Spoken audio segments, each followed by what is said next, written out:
If you recall, back in 2017, my expectations for It were rock bottom. I actually dreaded going to see It. I left the theater absolutely stunned by how strong that movie was. Its main characters were children, yet it did not use this as an excuse to sugarcoat anything. Those kids were put through hell and learned that fear is a powerful thing, but can only control you if you allow it. In many ways, I entered this movie with my expectations completely flipped. I was excited to see this. All the primary cast and crew were returning to confront and finally attempt to end the evil Pennywise, Bill Skarsgård, 27 years later. This movie is a solid ending for the story set up in the original. Nevertheless, it is quite a bit weaker. The film stars the adult versions of the kids from the original: James McAvoy, Jessica Chastain, Bill Hader, Isaiah Mustafa, Jay Ryan, and James Ransone. The Losers Club has been reunited in small-town Darin, Maine, after receiving calls from their fellow member Mike, Mustafa. Mike stayed in the town while everyone else left to pursue their life. As a result, everyone who left only has a vague recollection of their time in Darin. As they reunite, their memories return, as well as their knowledge of a promise they made as kids to come back if Pennywise ever returned. This film is nearly 3 hours long, yet it doesn't feel remotely that length. Andy Muschietti's direction is just as strong here as in the original. You get reinvested with these characters vis-a-vis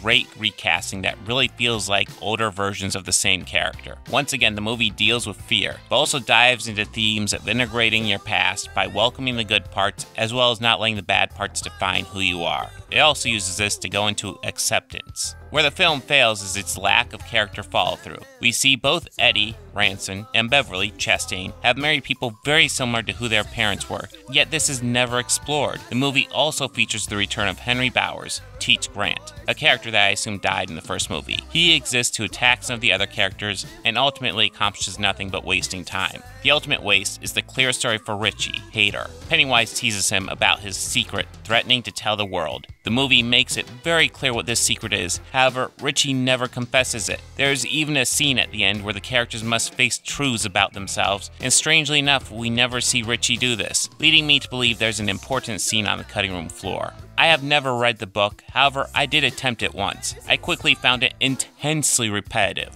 as we are introduced to a character getting a phone call from Mike, having that character experience a flashback where Pennywise attacked them.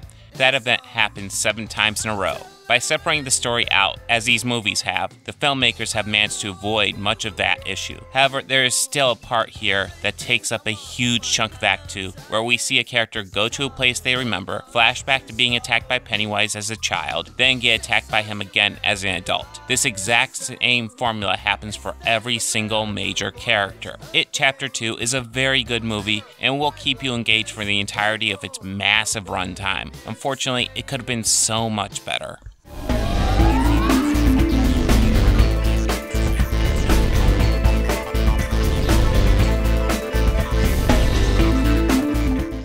They think order and chaos are somehow opposites and try to control what won't be.